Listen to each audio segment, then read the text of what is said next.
You will hear a number of different recordings, and you will have to answer questions on what you hear. There will be time for you to read the instructions and questions, and you will have a chance to check your work. All the recordings will be played once only. The test is in 4 sections. At the end of the test, you will be given 10 minutes to transfer your answers to an answer sheet. Now turn to Section 1. Section 1. You will hear a conversation between a client and a flight centre agent about making changes to an airline booking. First, you have some time to look at questions 1 to 5.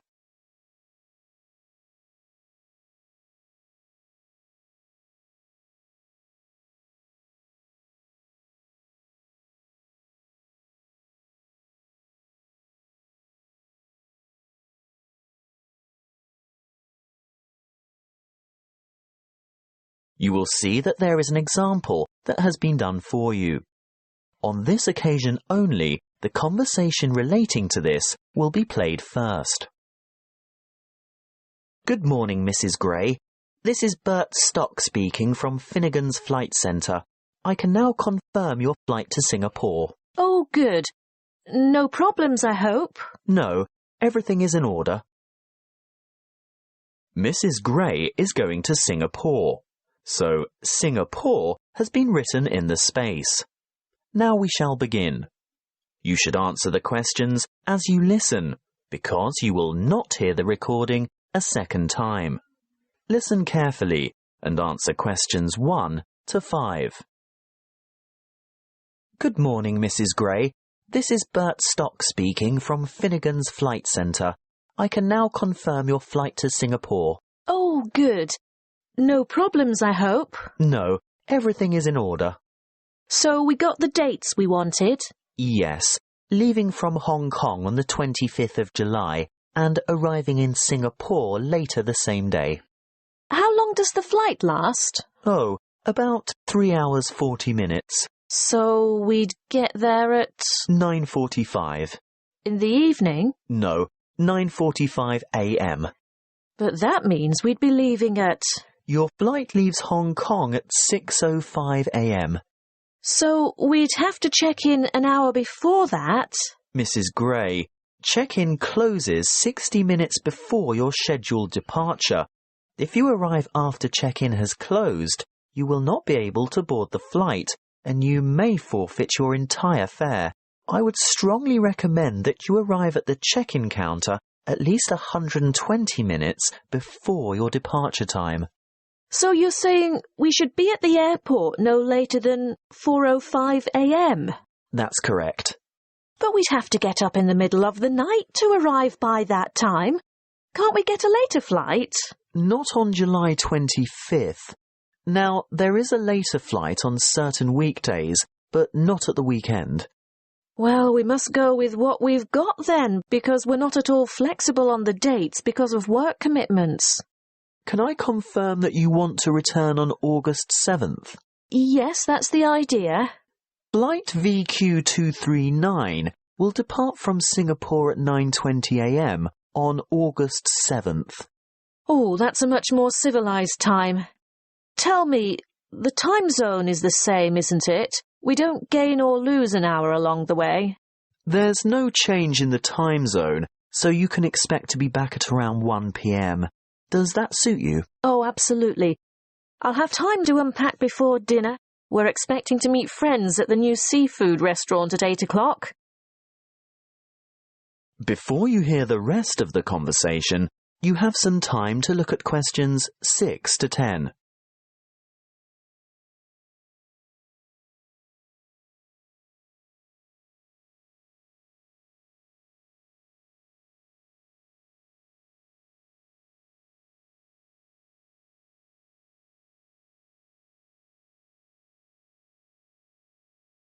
Now listen and answer questions 6 to 10. Mrs. Gray, I'll send you all these details by an email or letter of confirmation. Which do you prefer? Well, email is faster, but we've been having difficulties with our internet connection. So If you could post it out, I'd appreciate that. Now, just one or two other things to check before final confirmation. You're booked on a Lifelight ticket. What does that mean exactly? Well, you'll only have carry-on baggage. Is that right? Oh, yes, that was the original idea. It's so much quicker not having to wait around at the luggage carousel, but... Yes? Can you remind me of the allowance again? With a Lifelight ticket, you're allowed 10 kilos of hand baggage. I'm not sure that's such a good idea now. Oh? Well, apparently we're going to have to attend quite a few formal functions while we're away, so I think I'm going to need a real suitcase to fit the extra clothes and shoes in. Well, that's not a problem. I can upgrade you to the next level and change your ticket to Easy Flight. There will be an extra charge, of course. How much? $30 per checked-in item of luggage, weighing no more than 22 kilos per item. Well, we'll probably manage with just a single suitcase between the two of us. Is it possible to do it like that? Yes, of course. You can take the Easy Flight option, and your husband can stay with the Light Flight ticket. Great. I'll give you your reservation number now, so if you need to make any further changes or inquiries, you can just quote this reference, okay? Yes, I have a pen and paper. What is it? L4G BWF. L4G BUF? WF. Thanks, I've got it now. At this point, I can actually book your seat numbers. Do you have any preference? Window or aisle? Oh, not by the window, Bert. You see, I'm quite a nervous flyer, and I don't like looking out. What's more, my husband likes a bit of room to stretch his legs. Aisle would be good. Great. That's sorted then. As I said, I'll send you the details, and if you need to talk to the agency again, just quote that reference number I gave you. Thanks so much. Bye. That is the end of section 1. You now have half a minute to check your answers.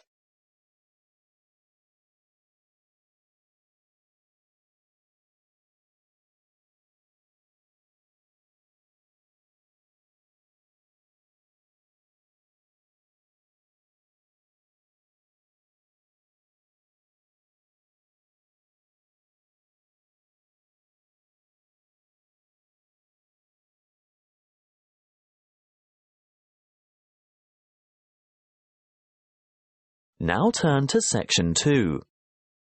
Section 2. You will hear the Public Relations Officer from the Council reviewing events that were hosted by the town in the previous year. First, you have some time to look at questions 11 to 16.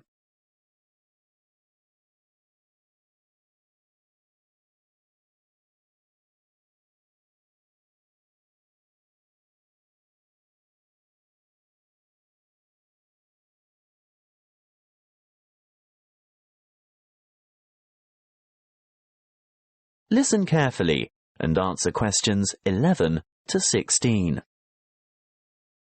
Kingstown has been a busy town this year, with some high-profile and new events happening in and around the area.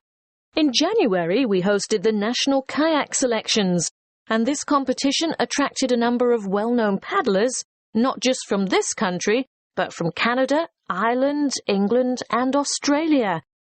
Following this event, we had the nation's top bowls players descend on the township, with the national championships taking place at the Kingstown Bowling Club, attracting well over 400 players. It was a resounding success, as you could see from the numbers thronging the bowling centre in Main Street. February was the month for the Seriously Social rafting competition, and this was the first time Kingstown had hosted an event of this nature. It attracted 96 paddlers from all walks of life who enjoyed a great day of fun on the river. After the success of last year's Open Half Marathon event, this year, in March, we hosted a women's-only duathlon in an attempt to get more women involved in sport. The starting point was at the Kingstown Pool, but an extremely chilly evening saw a huge reduction in the numbers we were expecting. However, approximately 50 participants were not deterred from tackling the event, which for many was the first time, and these hardy contestants went into the first 2.5k run with great enthusiasm. The cycle leg was extremely challenging because it was into a headwind all the way, and the last 5k run was no easier. At this point, I must thank all the volunteers who took time out to help make this event successful, especially the road marshals who did an excellent job. We must also thank the Kingstown Creative Pursuits Society for hosting the wonderful Autumn Festival. The women involved put on a magnificent demonstration of traditional and present-day craft work, ranging from ancient weaving techniques to modern pottery designs and sculpture. These ladies are highly skilled, and they got a good turnout on the day, which, by the way, they are thinking of making a biannual event. So we might have a spring festival on its way. Winter brought with it the annual Kingstown Youth Tournament, which was a huge success, with the allocated team slots filling up fast. Teams consisted of approximately 15 youths, ranging in age from 8 to 18. The teams spent the day on the fields of Prince Park, playing a round-robin touch tournament system. The event, which drew large crowds of the public who cheered and gave lots of support and encouragement for the teams, showcased some outstanding youth talent. Before you hear the rest of the talk, you have some time to look at questions 17 to 20.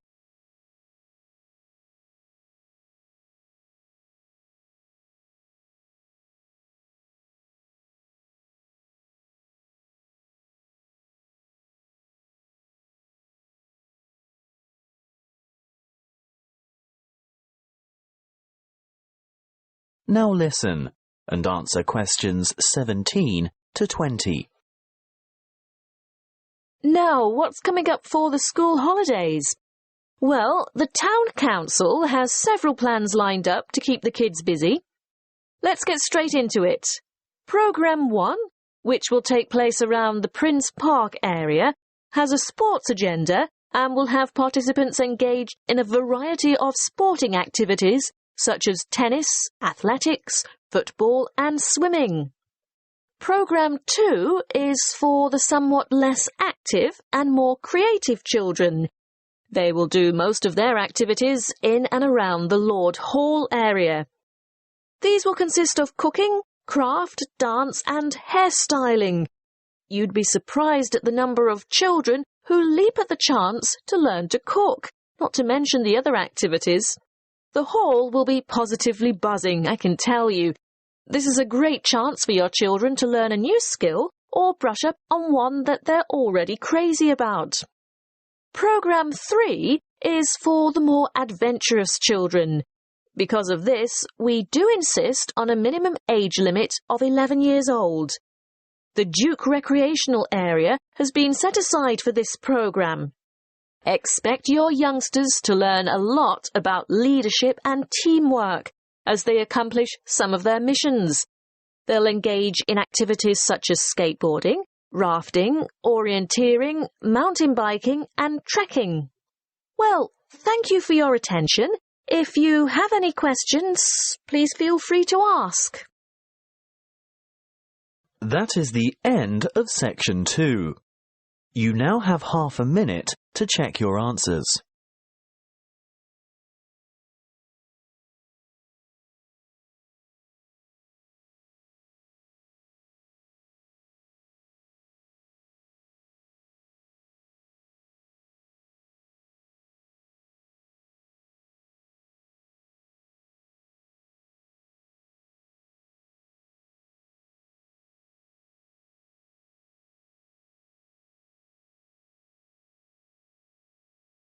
Now turn to Section 3. Section 3. You will hear a conversation between a tutor and two students in the Political Studies Department of a New Zealand tertiary institution. First, you have some time to look at questions 21 to 25.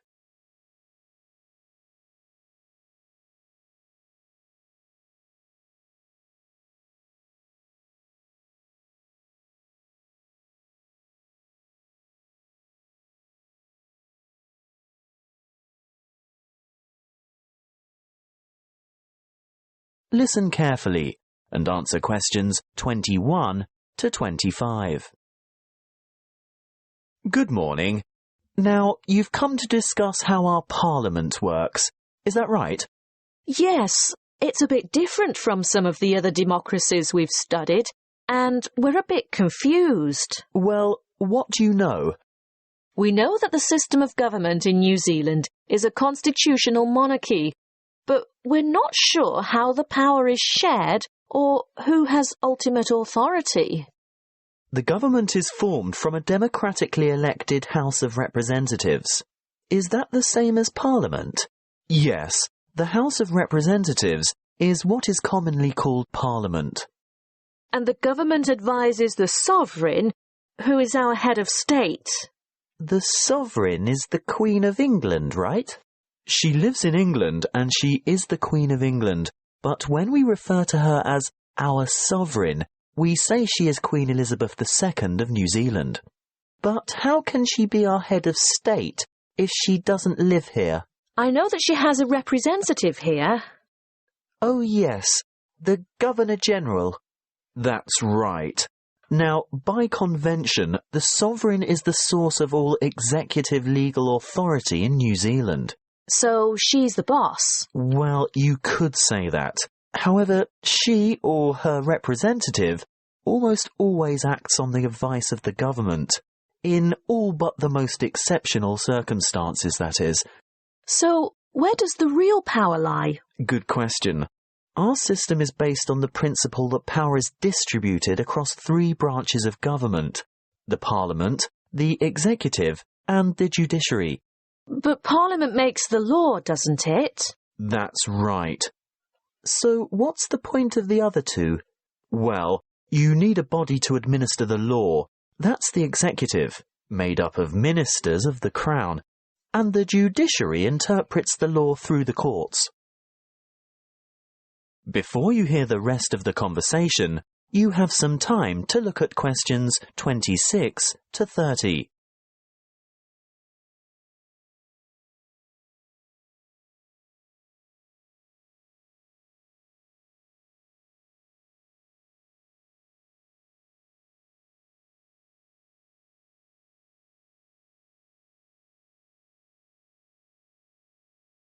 Now listen and answer questions 26 to 30. When I'm watching American legal programs on TV, I always hear people talking about the Constitution and how something is unconstitutional. What exactly is a constitution? It's a document outlining the basic laws or principles by which a country is governed. Do we have one? No. This would actually make a good topic for next semester's debate. There's quite a bit of controversy over that particular issue. New Zealand has no single written constitution or any form of law that is higher than the laws passed in Parliament. OK, I think I've got that. The rules about how our system of government works are all contained in the laws that have been passed by Parliament? Those laws are called Acts of Parliament, but there are also other documents issued under the authority of the Queen and some relevant UK Acts of Parliament. Really? But it's all written down, right? Not exactly. There are several unwritten constitutional conventions as well. I can see why this would make a good topic for debate. Altogether, though, our system is quite simple because our Parliament is unicameral. What does that mean? It means there is just one chamber, the House of Representatives, and there is no upper house. I see. By upper house you mean a second house, like a Senate? In the American model, yes, but the British have a House of Lords as their upper house, don't they? Yes, but the Lords don't have to be elected. But we have elections every 3 years to elect our people's representatives. Yes, and the electoral system is called proportional representation. A lot of democracies have quite different voting systems. Why is ours called MMP? That stands for Mixed Member Proportional Representation. So that's why each elector has 2 votes? Exactly. One for a local Member of Parliament for the particular electoral district you live in, and one for a preferred political party. So that's where the proportional part of it comes in. Political parties are represented in Parliament in proportion to the share of votes each party has won in the party vote in the general election. Any more questions? No, not at this stage. Thank you for your time today. Okay. See you in class tomorrow. Bye. That is the end of section 3. You now have half a minute to check your answers.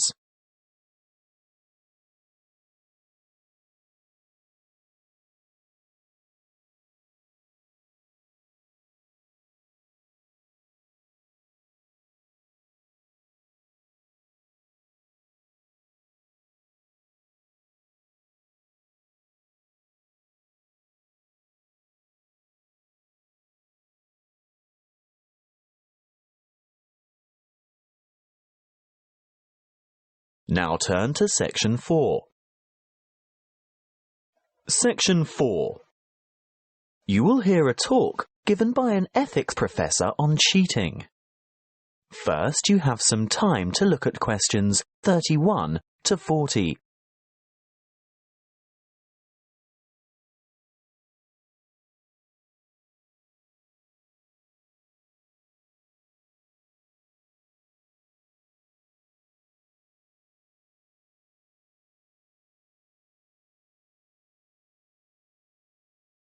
Listen carefully and answer questions 31 to 40. First of all, I would like to thank you for enrolling in this optional ethics course. For some time now, I've been pushing to have it made compulsory for all first-year university students, and you'll soon see why. Today's topic is cheating. For as long as there have been tests, assignments and examinations, there has been cheating of some form or another. How do we define cheating? Well, quite simply, some say it's a violation of the regulations. But what is that set of laws?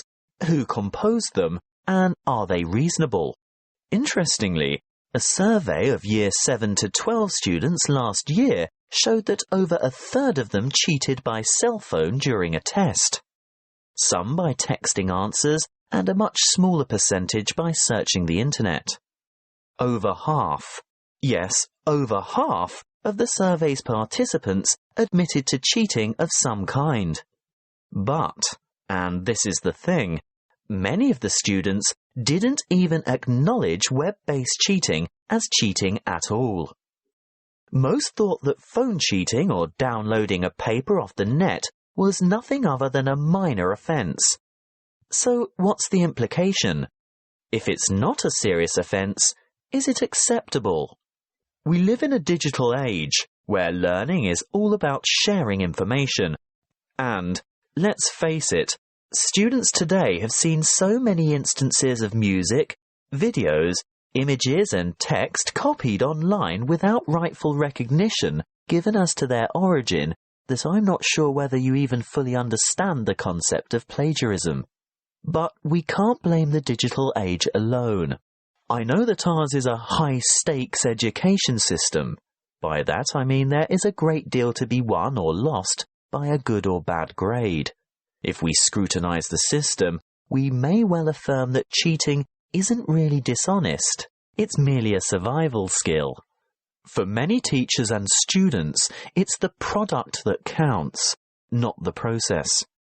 By process, I mean the way it is produced. You see, when learning becomes nothing more than information sharing, knowledge or data aren't figured out and understood. They're just retrieved and passed on. How much is actually absorbed? When we discuss cheating, we must look at the educational environment as well as the morality, or lack of it. researchers have found that environments conducive to cheating are those where the focus is wrong.